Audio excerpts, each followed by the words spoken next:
जोश ही ध्यान है, जोश ही समाधि है। जब जोश जगाया, मैं कहूंगा कि वो सब जवान आ जाए जो वहां नौकरी छोड़ के आगे समाज सेवा के काम में लग जाए, हम उनको साथ में लेके चलें।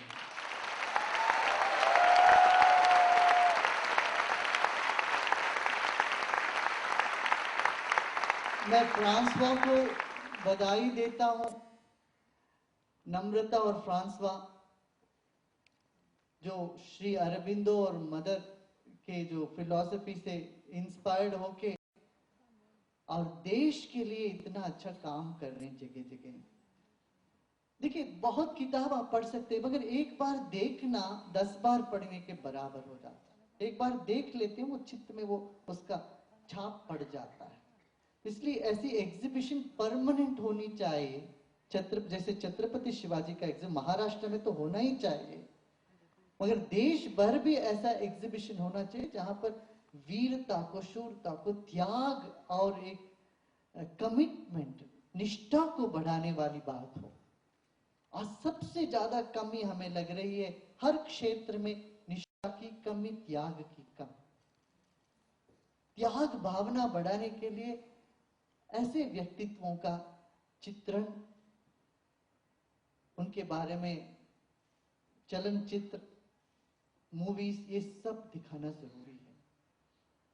और आर्टिस्ट का ये जो काम है, इसको रोकना नहीं था। मैं बहुत विषाद है, खेद व्यक्त कर रहा हूं कि इन्होंने जो एग्जीबिशन चेन्नई में किया, उसमें काफी लोग आके तोड़ फोड़ कर दिया, वैंडलाइज कर दिया उसको। और 2 दिन पहले फ्रांसवा कह रहे थे, मैंने इतना मेहनत करके सब बनाया, कोई देखने वाले कोई आए ही नहीं, 2, 4, 10 आदमी से ज्यादा। हमने कहा कोई कंट्रोवर्सी हो जाएगा, देखो फिर आ जाएंगे सब लोग। कोई भी मीडिया नहीं आके कवर कर रहे थे, बता रहे थे। मैंने कहा कंट्रोवर्सी हो तो जरूर आ जाएंगे। तो हो ही गया कंट्रोवर्सी दूसरे दिन ही, सारी मीडिया पहुंच गई।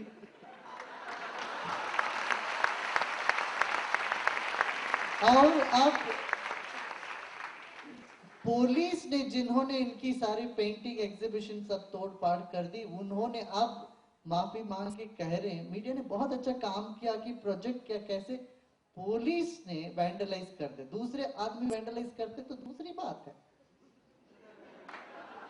पुलिस ने सारे फोटो निकाल के लेके उसको तोड़ फोड़ कर दिया।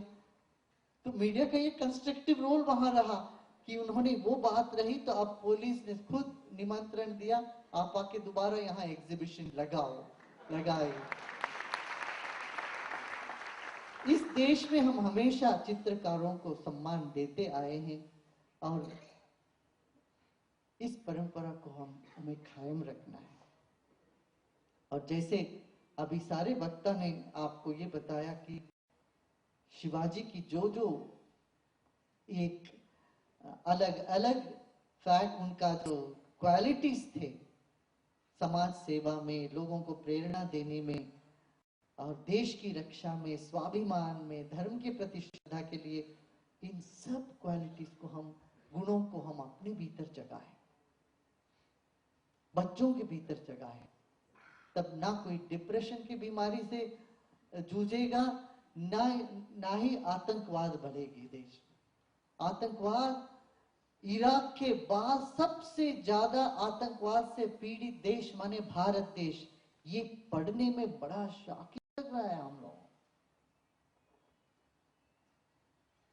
अब पाकिस्तान में भी आतंकवाद इतना बढ़ गया, आज तक के पाकिस्तान में इतना ज्यादा आतंकवाद, अपने ऊपर ही गिर गया उनका जो चीज उधर, वो भी बड़े परेशान है, बहुत ज्यादा परेशान है हमसे कहा। तो ये इसका आतंकवाद का ये कि मानवीय मूल्यों को बढ़ाए, व्यक्तियों में प्यार का लहर लेके आए, भक्ति का, एक श्रद्धा का एक लहर लेके आना पड़ेगा। साथ ही साथ कमजोरी से नहीं, शांति चाहिए हमें मगर क्रांति के साथ, या क्रांति चाहिए हमें पर शांति के साथ। इस तरह का हम एक नया पैगाम उठाएंगे, ध्यान, गान और ज्ञान का, शांति का। कि फ्रांसवा ने बहुत सुंदर आयोजन किया, यहाँ ज्ञान भी, जोश भी बढ़ाया, साथ ही साथ संगीत का भी लगाया। इस तरह से होने से ना दिमाग थकता भी नहीं है और फ्रेश रहता है। तो जीवन में ये सब हमें साथ में लेके चलना चाहिए। सिर्फ भजन ही भजन सुनते जाओ आधे घंटे तो आदमी थक जाता है, या भाषण ही सुनते जाओ तो भी थक जाता है। तो दोनों का कॉम्बिनेशन जो है वो आदमी के भीतर उत्साह को बढ़ाए रखता है। तो इस तरह से हमें हर तरह से, दृश्य से, शब्द से, जोश से, होश से सबको जगाना है। इन सब काम में सब लोग जुट जाओ, भारत को ऐसा अजय देश बनाएंगे, पूरी दुनिया में सबसे सुपर पावर भारत बन के निकलेगा। हमें इस बात पर पूरा यकीन है, भरोसा है। और फ्रांसवा जैसे कई बाहर भी पैदा हुए हों तो हिंदुस्तानी, दिल से हिंदुस्तानी बहुत लोग मिलेंगे, फिर सब मिलके कहेंगे वसुधैव कुटुंबकम, सारी दुनिया हमारी अपनी परिवार है।